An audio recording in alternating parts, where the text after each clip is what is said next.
I like to wander around, so I'm going to grab the handheld. Nyata, Nyatuk Gunidmara, Nyatuk Kirarong, Nyatuk Japarong, Nyatuk Rormai, Nyatuk Parabina. Linya Miring Thanyang Punat, Wanyung Rundri Miring, Tado Rundri Linyan, Tado Rundri Cocoon. It's a great pleasure to be able to be here today, and thank you for that wonderful little introduction, Melissa.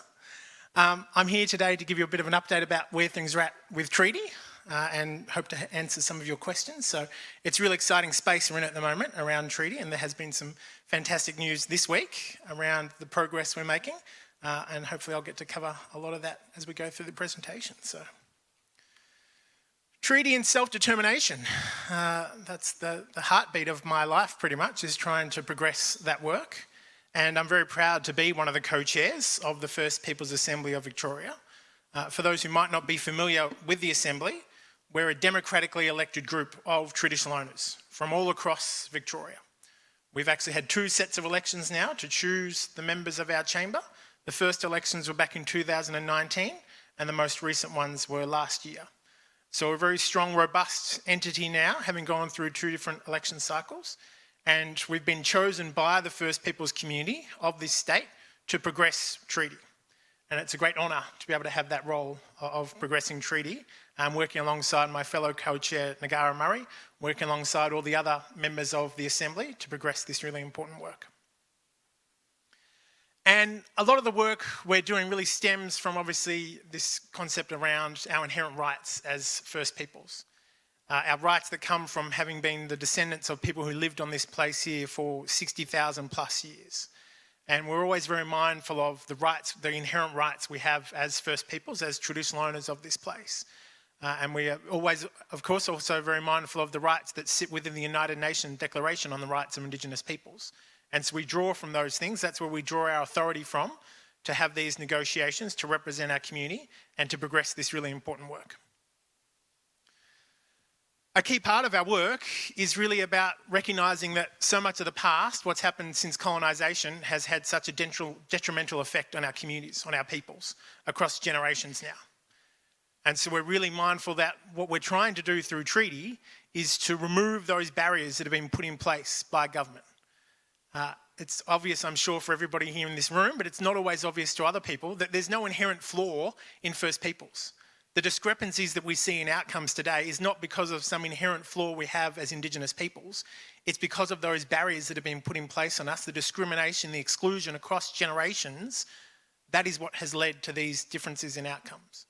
And so if we can remove those barriers, if we can actually exercise our rights as First Peoples, we can see us achieving the success we know we should be achieving.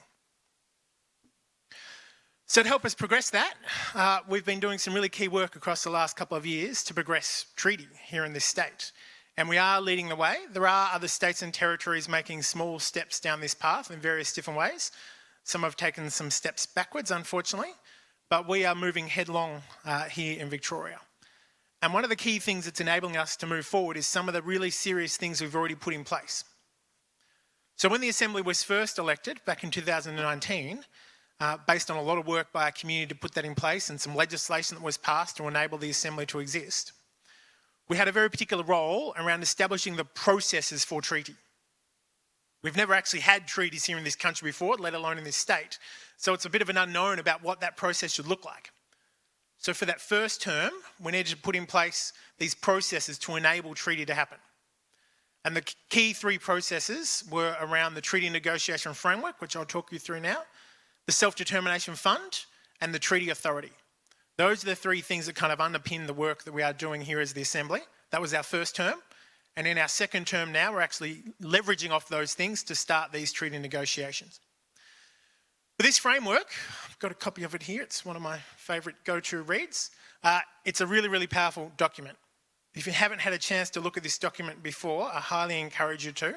It's got this amazing artwork on the cover by Sherry Johnston, a proud Gunidjmara woman, and we commissioned her to do this artwork to really portray what the framework was all about. And it is a really powerful document, and it's an agreement between the state and the First Peoples Assembly of Victoria.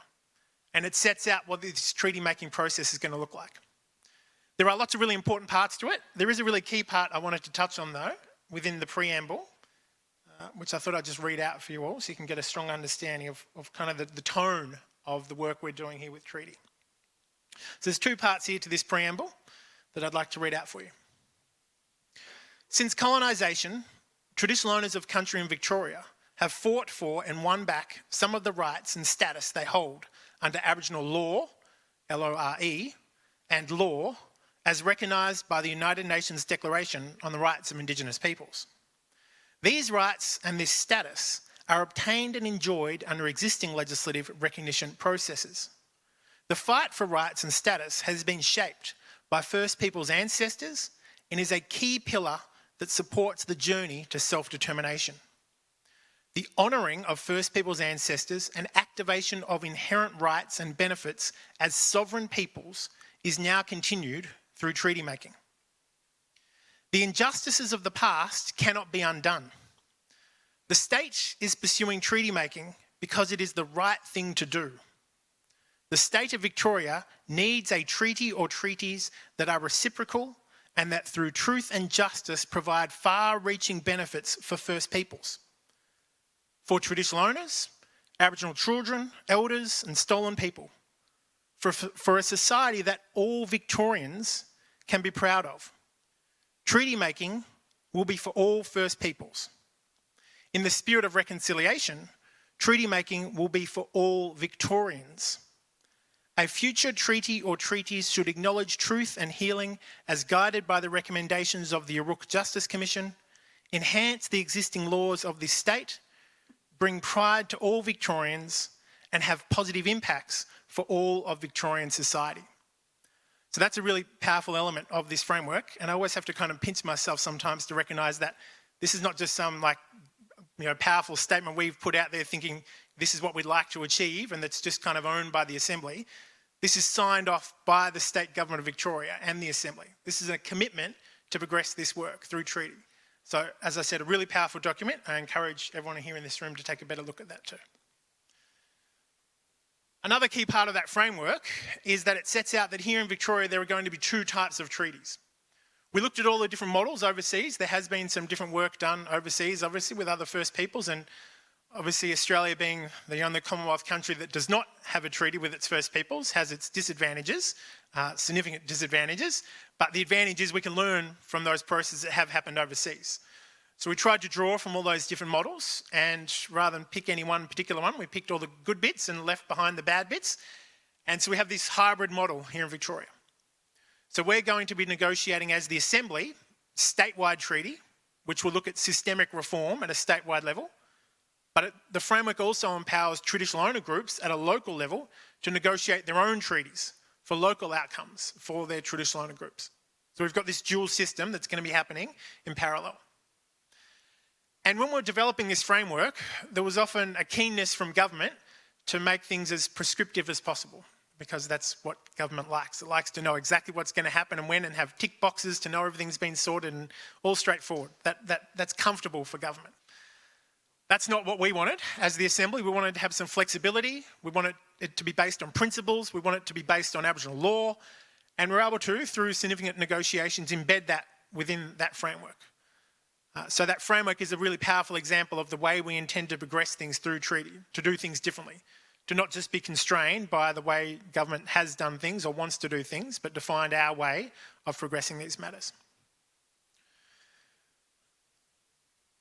The other key part I mentioned of those three key pillars, the framework, the fund and the authority, the Self-Determination Fund is a really critical pillar in our work, because we recognise that if we wanted First Peoples, whether it's the Assembly or traditional owner groups, to sit at the table and negotiate, if you go to sit down and negotiate and one party has very limited resources and the other party has all the resources imaginable at their disposal, it's not a very fair negotiation. So to their credit, the government also recognised this, and we agreed to establish this Self-Determination Fund. And this is a fund that is controlled by the Assembly. The government has no oversight about how this fund operates. They've transferred to us an initial element of funds for this of $65 million. And then the Assembly decided that it wasn't up to us as the 33 elected members to pick and choose what would happen with that money. We wanted to empower our experts in our communities, who are experts on financial matters, to lead that work. So we created a trust, the Self-Determination Fund Trust, and put in place trustees, and they're responsible for managing that fund. That fund has an initial purpose at first of supporting traditional owner groups to come to the table so they can start negotiations with the state. That can support them in any way they think appropriate for them.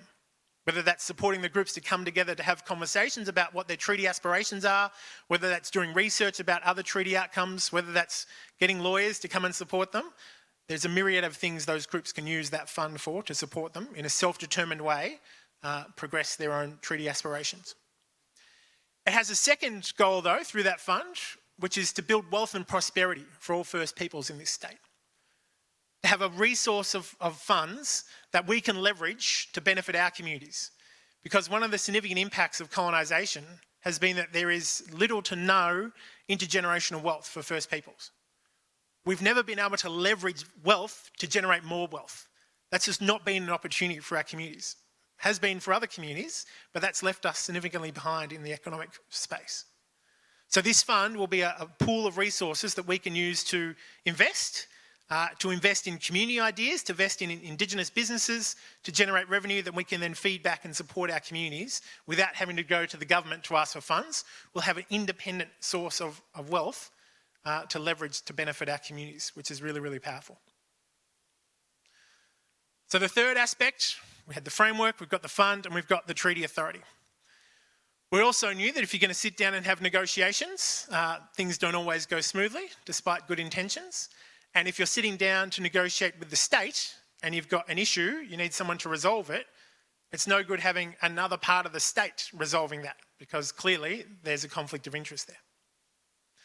So again, to their credit, the state was happy to have these negotiations. We were able to establish the treaty authority as an independent facilitator to oversee the negotiations. That was put in place early last year with 5 really important First Peoples, hugely respected, very knowledgeable First Peoples, to oversee that treaty authority. And they're responsible for overseeing all elements of the framework, making sure the state is behaving appropriately, making sure the Assembly's behaving appropriately, making sure the traditional owner groups who are coming to the table are behaving appropriately. And just this week, you may well have seen the really significant milestone that they opened up the database, the negotiations database, which is set out within that framework. And it's a really key element of the transparency of this process. It's so that all members of the community can see who's interested in negotiating treaty, how they meet the minimum standards we've put in place so that not just anyone can rock up and start negotiating. And this week they opened that database and we provided them with our notification that the First Peoples Assembly of Victoria is ready to negotiate treaty. What that means now is there's going to be a 2-month period where our community gets to comment on that and tell us if they agree we're ready to negotiate treaty. But that's a really important phase so that when we do start negotiations, all parties know that we have the confidence of that support of our community to be there negotiating.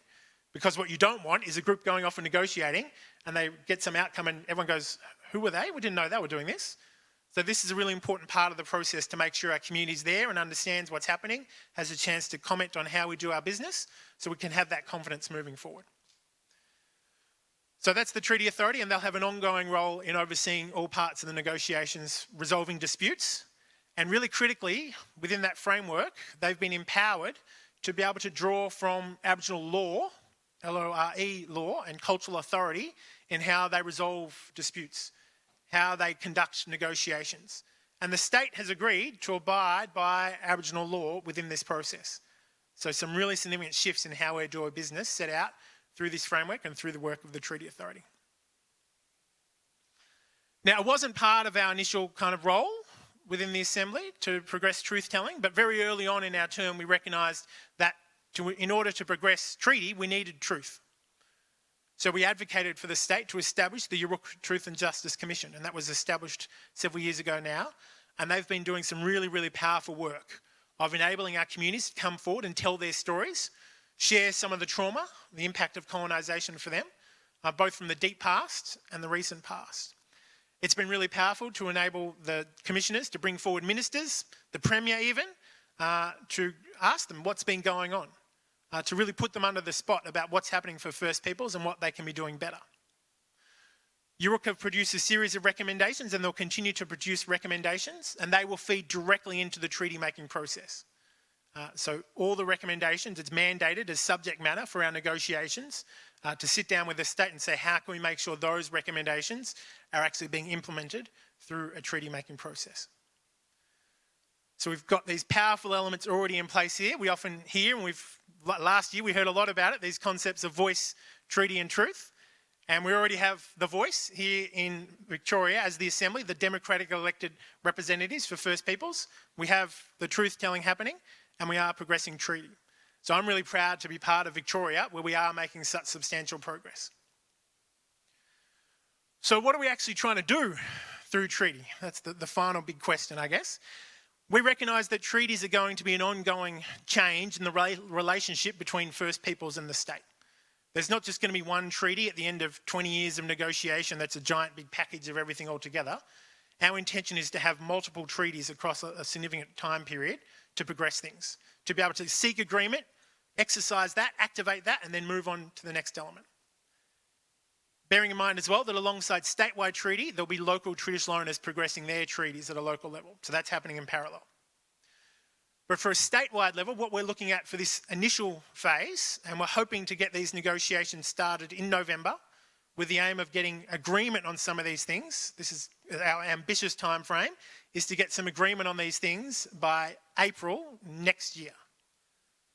That's when we intend to sign the first treaty in this country, is April next year. And what the key things we're focused on as part of that are, it's pretty simple. We think that when there are decisions being made by government that are directly about First Peoples, they shouldn't be made by an elected group of non-Aboriginal people up in Spring Street. Those decisions should be made by an elected group of First Peoples, chosen by their community to make those decisions. So we're looking to see what are those decision-making powers and what's the structure that needs to exist to enable First Peoples to make decisions instead of the government.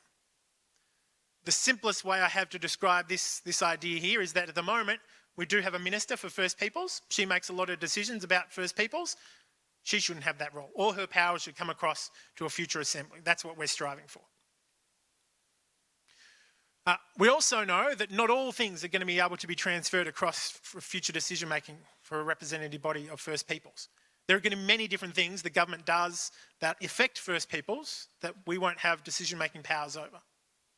So in that case, we want to make sure there are really strong, robust systems in place so that we can both give advice to government, whether that's the Assembly directly addressing Parliament, having conversations with Cabinet, with the Premier, or also making sure that we can hold them accountable, of continuing some of the work of Yurok, of bringing ministers out in front of the public and being fronted with questions by our community. So those are the key things we're wanting to make sure we can continue so that those decisions government are still responsible for, they're being held accountable for, and we're giving direct advice on those things. As I mentioned before, we're also very mindful of all those recommendations that are coming out of Yurok and to make sure that there is commitments from the state to not just say, they all sound like a good idea and we in principle support them, that we actually see some action coming out of that. We want to see what is the plan to implement those changes. And that's something we'll be looking to embed in those first set of treaties. And the last one is making sure that we can use treaty as a way to make sure that we can celebrate our remarkable cultures as First Peoples, not just celebration from a First Peoples perspective, but have an opportunity for all Victorians to celebrate in this.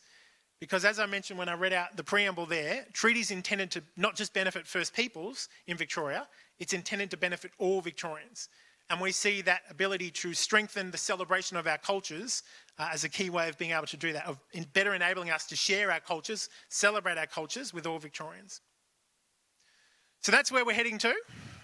And we're continuing at the moment to gather that feedback. We've got this comment period for our community to provide us advice on how we can improve our business. We'll be developing a negotiating brief to make sure that when we go to sit down and start negotiations in November, we know exactly what it is we're after. And we're keen to also make sure we're supporting traditional owner groups on their journey towards treaty. One last thing from my perspective is that we're very mindful as the Assembly in that we can't do this on our own. First Peoples in this state, we represent, I think, 1.2% of the Victorian community. And we know that we cannot do this alone. We need Victorians to see that this is a powerful thing they want to be a part of, that they want to support. We need our allies to come out and say they support Treaty for Victoria.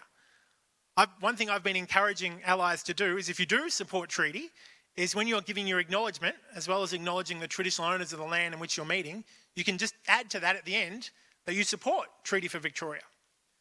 Because the more people we have out there saying they support Treaty for Victoria, the more powerful the outcomes we're going to be able to achieve. We have had bipartisan support up until recently for the treaty process. To establish the treaty authority required legislation, and that had about 95% support of the parliamentarians to pass that legislation. But post the referendum, we have lost that support, but we know that we need that support from all Victorians to progress this. And whilst we do currently have a government who is prepared to have these really important conversations with us and really push what might be possible, the more they can see that the broader Victorian community supports it, the more ambitious they'll be willing to be, the more we can achieve under treaty. So really encourage everybody here. I've just given you a snapshot of what treaty's about. Follow along with the First Peoples Assembly of Victoria on our website. You can sign up to our newsletter. You can follow us on social media. Find out what's happening. Share it with your friends. Share it with your family. Share it with your colleagues. Because we want this process to be something that all Victorians are proud of. Thank you.